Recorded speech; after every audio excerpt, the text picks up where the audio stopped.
whole story, but this is what we had. We had, like, if you look at Hegseth, Bondi, Kash Patel, like, these are not intelligent people.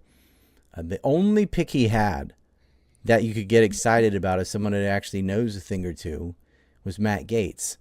But I think they did him dirty. Very dirty. What they did, I'll explain this real quick. What they did to Matt Gaetz was, in order, he has to leave his congressional seat so he can join the cabinet. So he does.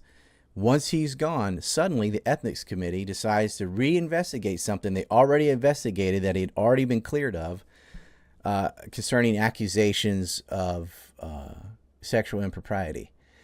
And then suddenly it's leaked out what the accusations were about Matt Gaetz.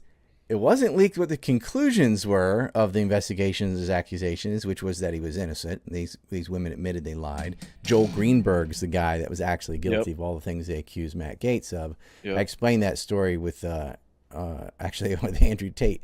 It was one of the best videos I ever did on it. But I did a sting on Joel Greenberg on Substack because it's like movie level debauchery with this character. It really should be huge news. It's super interesting in the Florida politics and just all the honey traps and just it's trailer faking park IDs. boys. Using the city to mine Bitcoin. Just like a stereotypical.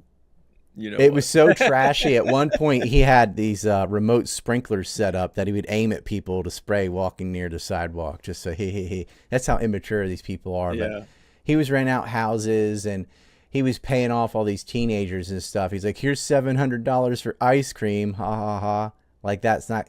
He ended up with 33 felonies. 33 felonies, which included human trafficking, rape, all the things they accused Tate of doing.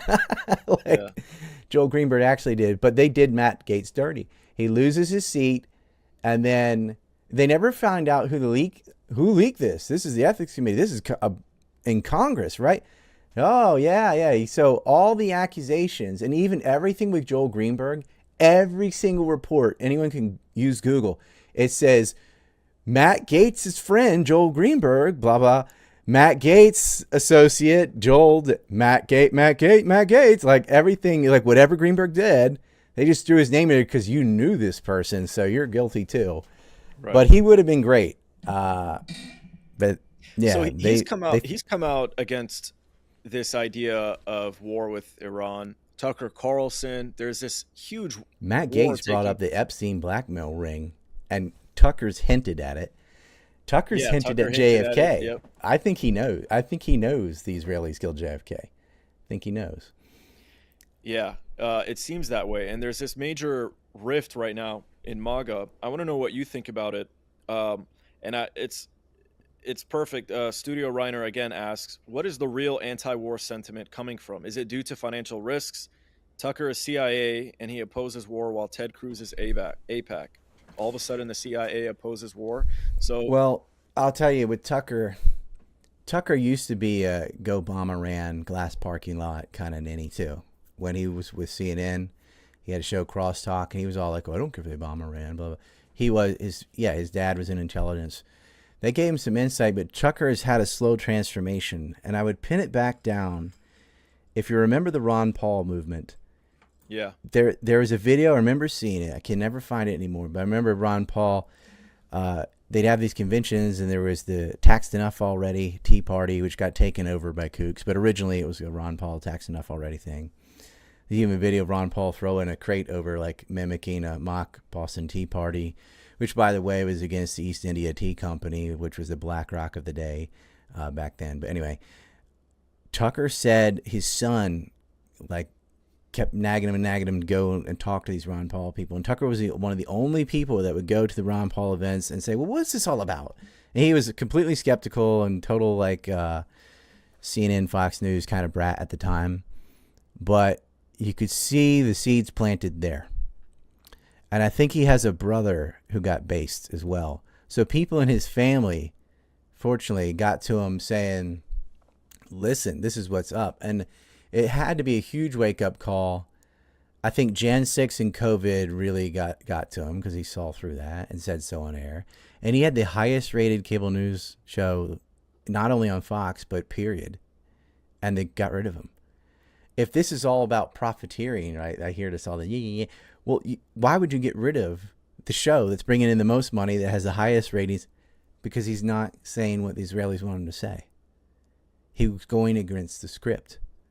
And they didn't like him mouthing off about Jan 6. They didn't like him talking about election fraud possibilities, just possibilities. They didn't like him talking about a nuanced view on the COVID hysteria. And so they just fired him. And they did, like Tucker Carlson, like, why are you getting rid of Tucker Carlson? It's clearly because of his political stance. It wasn't because of his job. He was making money for the company. He had the highest rated show. They got rid of him. That was a huge wake-up call for him.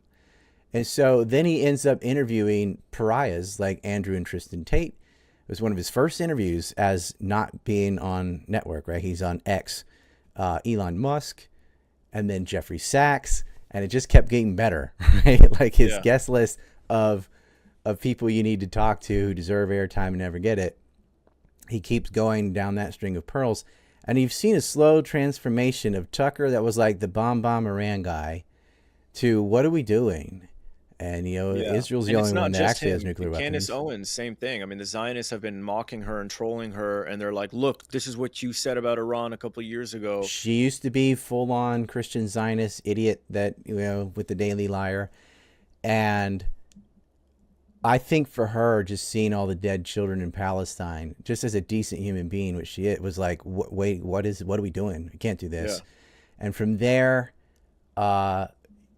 she starts talking to the noticing ones, and she kind of got over red pilled, actually, because she did latch on to some things that aren't right, but she's coming that direction. And she left the Daily Liar, and she won. Like they lost a lot, and their business is in the shitter. And Beneside Shapiro can't hold it together. I think Matt Walsh is starting to go that way too, realizing like, yeah, it's a sinking ship at this point. You just can't. Yeah, it's an indefensible position to bomb hospitals over and over and shoot food trucks. Like that's just, come on.